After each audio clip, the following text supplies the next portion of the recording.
सुरक्षा सुरक्षा सुरक्षा सुरक्षा सुरक्षा सुरक्षा सुरक्षा सुरक्षा जगाच्या रक्षणासाठी हो आम्ही कटिबद्ध दिवसा किंवा रात्री जागे 24 तास तुमचा जीव वाचवणे हाच आमचा ध्यास तेव्हा येईल संकट हे तेव्हा तिथे राहू बे तेव्हा तिथे राहू बे सुरक्षा सुरक्षा सुरक्षा सुरक्षा ऍक्च्युअली राऊत कधी आली आताच ओके सुतार हां आज मी ना समीर पाटीलच्या घरी गेले होते व त्याच्या बायकोच्या बोलण्यातून वारंवार राकेश मयेकर या किसमाचं नाव येत होतं. समीर पाटील बद्दल काही माहिती देऊ शकाल? समीर तसा खूप चांगला मुलगा होता पण त्यांनी कंपनीचा खूप फायदा करून गेल्यामुळे त्याला आम्ही प्रमोशन पण दिलं होतं पण त्याचं असं होईल असं आम्हाला वाटलं नव्हतं. फाईन. हो थँक्यू. काय खबर राऊत? सर मी त्या एरियाची चौकशी केली व तिथे पॉयझनचे इंजेक्शन बनवणारे 2 इसम आहेत. एक असलम तर एक परशा. असलम हा 2 महिन्यापूर्वीच पळून गेला. सर लावायची का फिल्डिंग आपण? नाही नाही, हा परशा एकदा त्या नाक्यावर येऊन गेल्यावर पुन्हा येणार नाही. मग सर काय करायचं आपण? राऊत एक काम करा, आपल्या टिपर लोकांना सांगा त्याच्यावर नजर ठेवायला. खबर मिळाली की लावूया फिल्डिंग आपण तशी. सर त्या राकेश मयेकरचं काय करायचं? नाही नाही, सध्या त्याच्यावर फक्त नजर ठेवा. अजून आपल्या हातात कुठला ठोस पुरावा नाही आहे आणि ठोस पुरावा आल्याशिवाय आपण नाही कारवाई करू शकत त्याच्यावर. सर मला गाडीमध्ये ना काही ठसे सापडले आहेत. ते आपण राकेश मयेकरच्या हाताच्या बोटांचे ठसे आपण चेक करून पाहिले तर? हो चालेल, उद्या त्या राकेशला बोलवा पोलीस स्टेशनला आणि करा चेक त्याचे कसे. आणि हे काय स्टाफ दिसत नाही येतो? सर पेट्रोल आणि गॅसच्या किमती वाढल्यात त्यामुळे आपल्या स्टेशनवरती रिक्षा आणि पब्लिकची लफडी झाली. त्याचमुळे मी बाकीच्या स्टाफला तिकडे बंदोबस्तसाठी पाठवलं. ठीक आहे. निवे नम्रता, विशालनं आपल्याला इथं का आणि कशाला बोलवले काही कल्पना? नाही रे, सकाळी फोन आला की भेटूया म्हणून. का विचारले तर काहीच सांगितलं नाही. या विशालचं पण ना कधी आणि कसं डोकं चालेल ना काही कळतच नाही. नाही बघ ना, आता आपल्याला इथं बोलावून घेतलंय आणि याचा अजून पत्ताच नाहीये. हो ना, मी सुद्धा ऑफिसची कशी बशी तरी सुट्टी घेऊन येते आली आहे. हे बघ आलाच. अरे काय किती वेळ? आम्हाला लवकर बोलायचं आणि स्वतः मात्र उशिरायचं, हे आपलं नेहमीच. अरे सॉरी यार, सॉरी थोडा उशीर झाला. बरं चला निघूयात आपण. निघूया? कुठे निघूया? हे अरे कुठं जायचंय काही कळेल का आम्हाला? अरे कुठे जायचं म्हणजे? अरे देवेणीकडे. अरे विशाल, तुझी तब्येत तरी ठीक आहे ना? अरे कालच तर आपण देवेणीकडे जाऊन आलो आणि आज पुन्हा कशाला? मग काय झालं मला सांगा ना. मग काय झालं? काल जाऊन आलो म्हणजे आपलं काय कर्तव्य संपलेत का? अरे आज देवेणी एकटी आहे, तिला आधाराची गरज आहे. अशा वेळेस आपण तिला रोज नाही दररोज भेटलं पाहिजे. दररोज तिला आधार दिला पाहिजे. नको भेटाय तिला? विशाल, संजय सही बोल रहा है यार, बार बार जाना अच्छा नहीं है. बरोबर आहे संजयचे. सारखं सारखं कसं जायचं आपण? अरे अरे असं कसं बोलू शकता तुम्ही? अरे आपली कॉलेजची मैत्री आणि त्यातलाच आपला एक मित्र समीर जो आज सोडून गेलाय. ती देवेणी बिचारी एकटी पडली आणि अशा वेळेस आपण तिला एकटीला वाऱ्यावर सोडायचं? विशाल आम्हाला माहिती आहे तू कॉलेजमध्ये असताना तुझंही तिच्यावर खूप प्रेम होतं, पण तिनं तुला सोडून समीरशी लग्न केलं आणि आता तिचं लग्न झालंय रे. आता तू तिच्याबद्दल असा विचार कसा काय करू शकतोस यार? विशाल हे योग्य नाही. हे बघ, लग्न झालं होतं, आता समीर नाही. याचा अर्थ ती एकटी पडली. मला वाटतं याने अजून मनातनं काढून टाकलेलं दिसत नाहीये ते. हो, मलाही तसंच वाटतं याच्या वागण्यावरून. अरे असा अर्थाचा अनर्थ का करताय तुम्ही? हे बघा, तुम्हा लोकांना यायचं असेल तर चला, पण उगाच असे हे टोमणी देऊ नका बरं का. अरे आम्हालाही देवयानीची तुझ्या इतकीच काळजी वाटते. ए, मी तुम्हा सर्वांना शेवटचं विचारतो, तुम्ही येणार आहात की नाही? ऐक विशाल, असं वेड्यासारखं करू नको बस. रे. समजलं मला. जातो मी घरी जाऊन फ्रेश होऊन जाणार. येणार असाल तर सांग, नाही तर मी चालू. पण मी देवयानीकडे जाणार म्हणजे जाणार.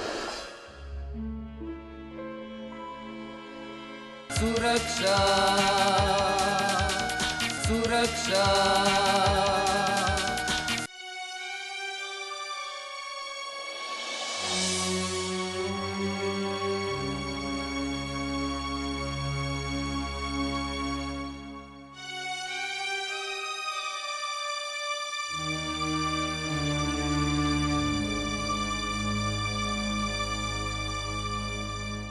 आई, असं किती वेळ तुम्ही त्या शर्टाकडे पाहणार आहात? अगं, तो नाही आता आपल्यात. निदान त्याच्या आठवणी तरी जपून ठेवू देत मला. समीर माझा काळजाचा तुकडा होता ग. देवानं हिरावून नेलं त्याला.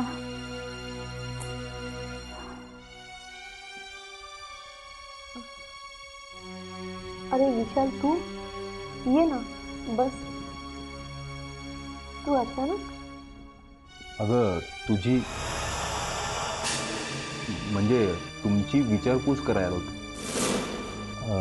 आई, कशी आहे तब्येत आता तुमची? बरी आहे आता. अरे बघ ना, आईंना किती आणि कसं समजायचं काहीच कळत नाही. आईला समजावलं आपण आहोत ग, पण तुला कोण समजवणार? तुझ्यावरही दुःखाचा डोंगर कोसळलायस ना. हो ना, खरं आहे विशाल बाळा. तू बोल तिच्याशी. तिला जरा समजावून सांग. तिलाही आधाराची गरज आहे. माझं काय, आपलं कितीही अश्रू आवरले तरी पुन्हा येतातच. मी पडते आत. तुम्ही बसा बोलत. आई, मी येऊ का सोडायला? जाईन मी हळूहळू. तुम्ही बसा बोलत.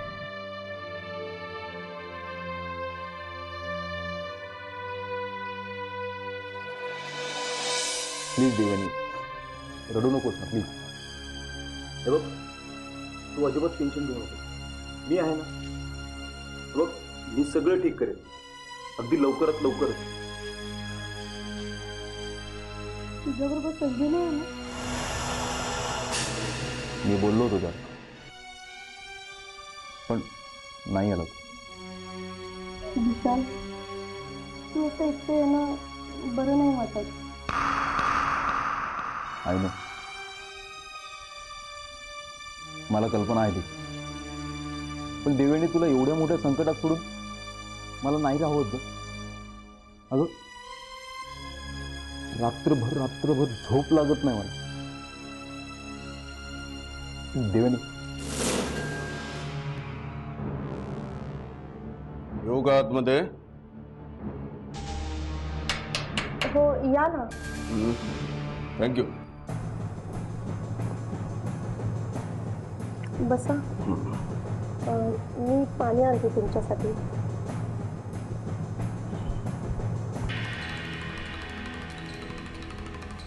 आपण मी विशाल. विशाल का? नाही म्हणजे तुम्हाला आडनाव नाही का? आहे ना, विशाल रणांगणे. बर, काय रिलेशन आहे तुमचं आणि त्यांचं?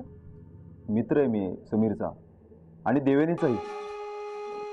आम्ही कॉलेजपासून मित्र होतो. ओके, म्हणजे तुम्ही तिघे होता? आय मीन तुमच्या तिघांचा ग्रुप होता? आमचा ग्रुप होता. संजय वगैरे आणखी मित्र होता. मी तिघं चौघेजण. मग ते तिघे कुठे आहेत? हां, ते का नाही आले? म्हणजे ते कालच येऊन गेलेत. मी आज आलो.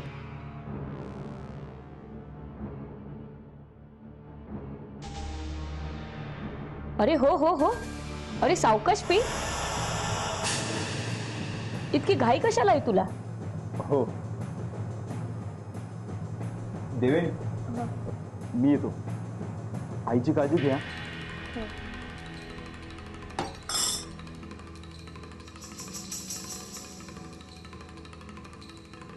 हा विशाल रणांगणे, आम्ही एकत्रच कॉलेजमध्ये शिकत होतो.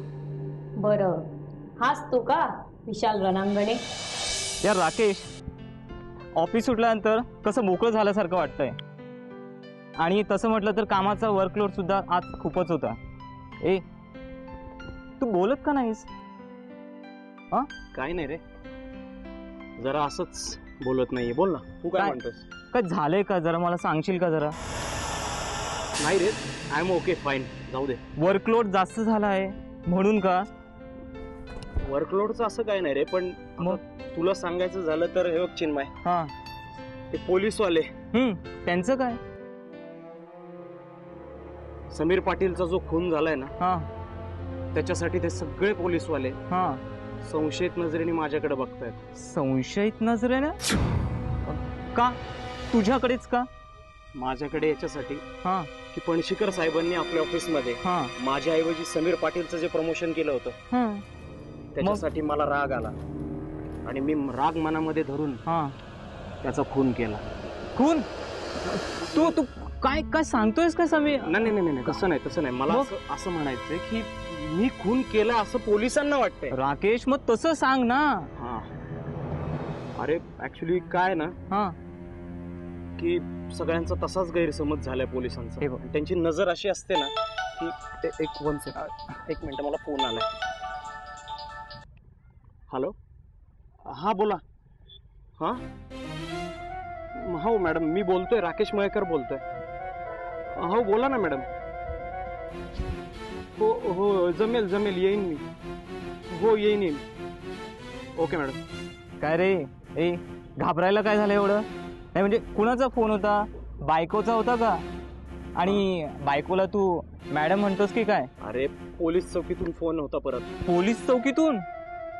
कशासाठी? मी म्हणलं ना तुला. हा, आता यार, आणि काय होणार पोलीस चौकीत गेल्यावर?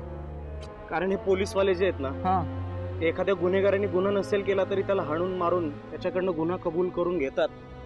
चिन्मय, आणि मला सांग रे, एवढ्याशा गोष्टीवरून कोण कुणाला मारून टाकतं का? नाही, तसलं काहीही नसेल. राकेश, तू मनातल्या मनात न विचारांची खिचडी करून ठेवलीस बघ. आणि समजा पोलिसांनी तसं विचारलंच तर सरळ सांग ना की मी काहीही केलं नाही म्हणून. अरे पण त्यांची नजर अशी आहे त्या मॅडमची की अगदी मनाला भीती वाटते रे. आणि खून केलाय असा त्यांचा पक्का अंदाज माझ्यावरच आहे, त्यामुळे मला अजूनच भीती वाटते. मी काय बोलू, मला काहीच कळत नाही. राकेश, पोलिसांची नजरच तशी असते. ते प्रत्येक व्यक्तीकडे अगदी संशयित नजरेनंच बघत असतात. बरं ते जाऊ दे, तू काहीच केलं नाहीस ना, मग घाबरतोयस कशाला? डोंट बी टेन्स यार. ओके ओके, हां चल, आता बोलवलंय तर मला जावं तरी लागेलच. Come on. थँक्यू.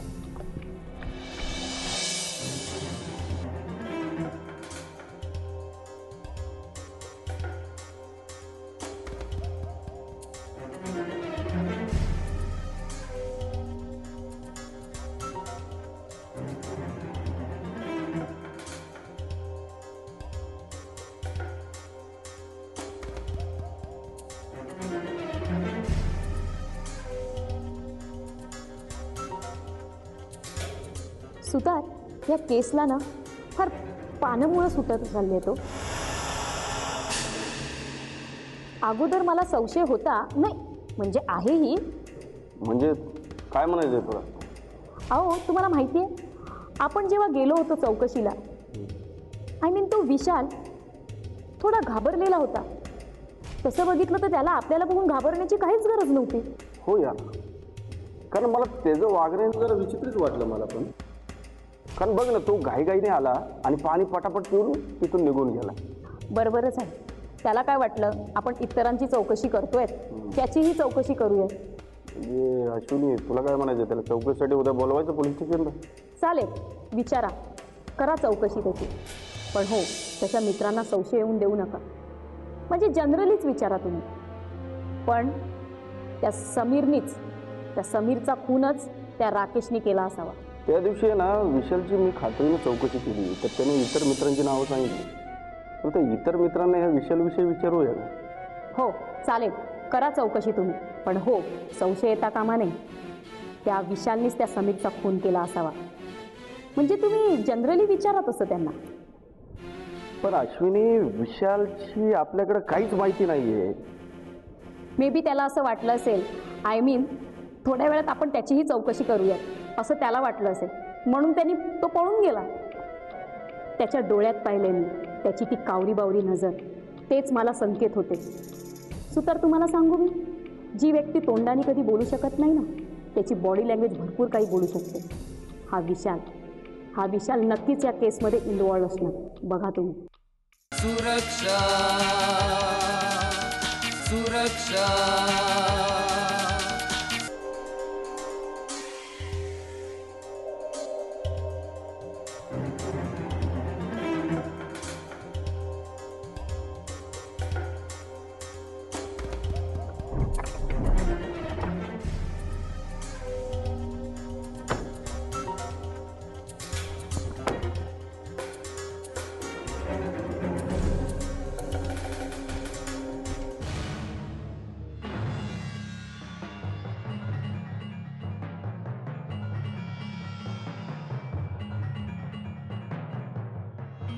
अरे बापरे, त्या विशालने मला का बोलवलं असेल इथे?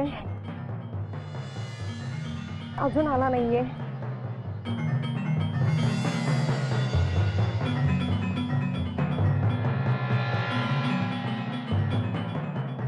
साहेब, ही देवीने आहे ना नक्कीच कोणाला तरी भेटायला बाहेर आली असेल. अरे ते ठीक आहे रे, पण ती व्यक्ती अजून आली नाही ना, तर काय आपण अंदाज लावू शकत नाही ना. साहेब कोणीतरी येताना दिसतंय बरं का.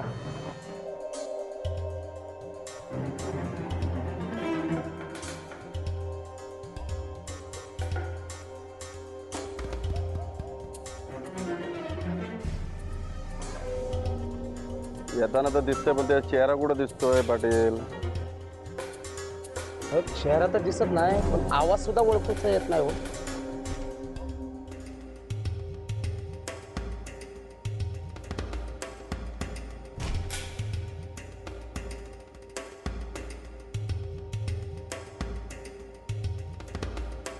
अरे हा तर विशाल रांगणेकर.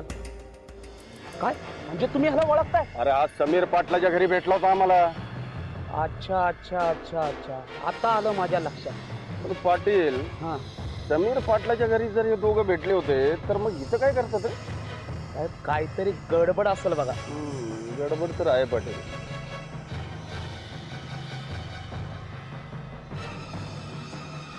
साहेब यांचं काही लपड तर असेल का? यांच्या मित्राकडे इन्फॉर्मेशन मिळेलच आपल्याला. मी काय म्हणतो साहेब, त्याच्यापेक्षा रंगे हात पकडायचं का यांना? आता जर पकडलं तर काय कारण सांगून सुटून जातील ते. एक काम कर, हा साहेबाला फोन लाव. अच्छा, मी त्यांच्या मित्राकडे इन्फॉर्मेशन कर. ठीक आहे साहेब.